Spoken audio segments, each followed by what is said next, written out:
नमस्कार, मैं हूँ पी सिसोदिया और आज हमारी टीम जोधपुर में है और जोधपुर में भाजपा के लोकसभा प्रत्याशी गजेंद्र सिंह के कैंप लगा हुआ है, मतदान कार्य लगा, वहाँ पर पहुँचे हैं और वहाँ हम लोगों के साथ चर्चा करेंगे, पूछेंगे इस बार वोट किसको दे रहे हैं, क्यों दे रहे हैं, क्या वजह है, क्या कारण है, क्या नाम है?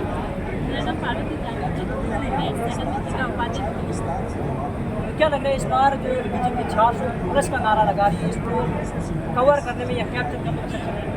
बिल्कुल, जिस तरह से पिछले 2 चुनाव हुए हैं, जिस तरह से बीजेपी ने जो टारगेट रखा था उस टारगेट से भी ज़्यादा अचीव किया है। और इस बार जो 400 का नारा दिया है, तो कहीं ना कहीं 400 का नारा देने की ज़रूरत भी नहीं है, क्योंकि आज देश के हर एक वर्ग को, हर एक लोगों को यही पता है कि मोदी जी को आना है और मोदी जी को लाना है।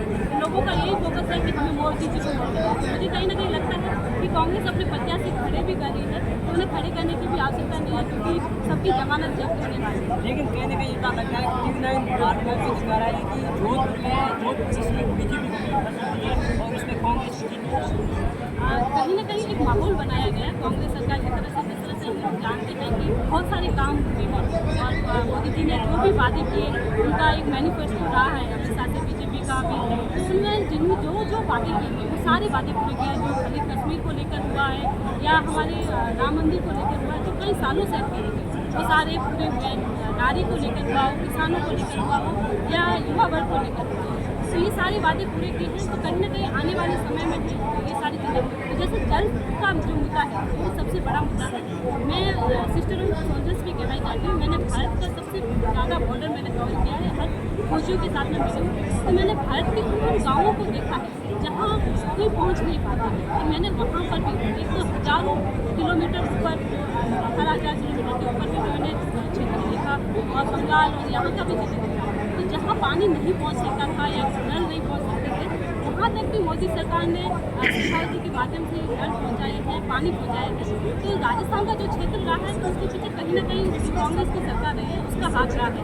उसको एक मुद्दा बना रहे हैं कांग्रेस, क्योंकि उनको पता था आने वाले चुनावों में उनके पास कोई मुद्दा नहीं रहेगा मोदी से लड़ने का, तो उन्होंने जल को अटकाया ताकि राजस्थान में कहीं ना कहीं हम उनको मार दे सके, बीजेपी को हरा सके। तो ये एक मुद्दा उन्होंने अपने अंदर में रखा, कहीं ना कहीं उसको वो पका पाए। लेकिन अब भी जनता समझ गई है कि ये अफवाहें हैं और कुछ नहीं है। आने वाले समय में हमें जल भी मिलेगा और ये भी काम पूरा होगा, ये भी मोदी जी का सपना पूरा होगा। कहीं ना कहीं युवाओं की बात करूँ तो इस बार 8 मल्होत्रा की सीट है, वो भी बिहार से फंसी हुई है और वहाँ पर निर्दलीय है बीजेपी का बागी, वो कहीं ना कहीं अभी नजर आ रहा है। युवा होने के नाते मैं यही कहूँगी हर किसी को राजनीतिक मंच पर सबको एक मौका मिलना चाहिए और युवा होने के नाते तो ये सबसे ज़्यादा जरूरी है कि हमें राजनीतिक मंच को अपनाना चाहिए, क्योंकि हमारे जो उद्देश्य हैं, हम जो काम करना चाहते हैं देश के लिए, राष्ट्र के लिए, तो वो राजनीति में आकर ही हम कुछ कर सकते हैं। तो जहाँ आपका कहने का जो अर्थ है रविंद्र सिंह की और आप बात करें तो वो अपनी जगह बहुत ज़्यादा सही है, वो अपना प्रयास करें। लेकिन कहीं ना कहीं हम ये जो चुनाव है वो मोदी जी के चुनाव है और वो राम जी के चुनाव है। बिल्कुल भावना उनकी हो सकती है, तो हमें संयम रखने की भी शायद ज़रूरत थी।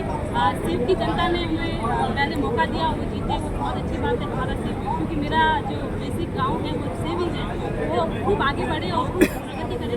लेकिन इस बार का जो चुनाव है वो मोदी जी का चुनाव है और ये हम सबको ध्यान रखना है कि मोदी जी की एक भी सीट कम न हो। और स्पेशली मैं बाड़मेर से हूँ, तो मैं चाहती हूँ कि बाड़मेर की सीट मोदी जी के हाथ में हो, बाड़मेर से जो कमल है वो हिल कर देखा।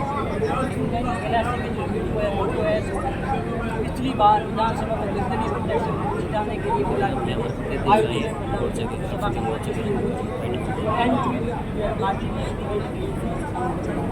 कुछ ना कुछ कहीं ना कहीं कमियां रह जाती हैं और राजनीतिक मंच है, बहुत सारी चीज़ें कहीं ना कहीं जातिवाद भी आता है। तो ये चीज़ें छोड़कर हमें ये विश्वास है कि मोदी जी ने जो सपने दिखाए हैं, मोदी जी जो काम करते हैं, उनके काम करने की चाहिए वो आज से 10 या 20 साल का नहीं, वो आज से 40 साल का सोच रहे हैं। तो कहीं ना कहीं नेताओं की जो कमी रह गई है वो उसके ऊपर वॉच करेंगे, उसको ध्यान रखेंगे, हमें उस भूल को दूर करके मोदी जी को देखना है सबसे आगे। विपक्ष कह रहा है कि राम, 370, पाकिस्तान, इनको छोड़कर अगर बीजेपी चुनाव लड़े और जीते तो तो इसके अलावा रहा क्या है, विकास की बात करें तो हर दिशा में विकास किया। आज सड़कों पर मार्ग देख लीजिए, रेल मार्ग देख लीजिए, हवाई मार्ग देख लीजिए या हॉस्पिटल देख लीजिए। जो देश में जो 70 साल से जिस गति से काम किया था उससे कई 7 गुना 10 गुना गति से काम हुआ है। तो विकास भी किया है, उसके साथ साथ अपने मैनिफेस्टो में जो वादे किए थे वो भी पूरे किए थे। जिस तरह से कांग्रेस कहती है कि हम वादे नहीं करेंगे, उन्हें हम पूरा करेंगे। तो मैं ये कहती हूँ कि हम वादे भी करते हैं, उन्हें पूरा भी करते हैं। कांग्रेस ने अपने एक तरह से मोदी जी से अपना ध्यान भटकाने की कोशिश की और कैंडिडेट पर प्रयास किया है। और मुझे लगता है कि कैंडिडेट अपने आप में एक भीड़ भी रखता है और एक दबाव भी रखता है, तो उसका असर पड़ता है, क्योंकि कैंडिडेट ही होता है जो जनता से डायरेक्ट टच करता है। लेकिन हमारे यहाँ सिर्फ एक ही कैंडिडेट है, नरेंद्र मोदी, जो पूरे देश में अपना दबाव रखता है, हर एक व्यक्ति तक पहुँचता है, एक एक बच्चे तक पहुँचता है। तो मुझे लगता है कि अब वो चीज़ें काम नहीं करेगी। आने वाला जो जैसे जैसे चुनाव नजदीक आएंगे, डेट सब नजदीक आएंगे, तो लोग यही कहेंगे कि मैं रामलला के लिए, मोदी जी के लिए हमें आगे आना है।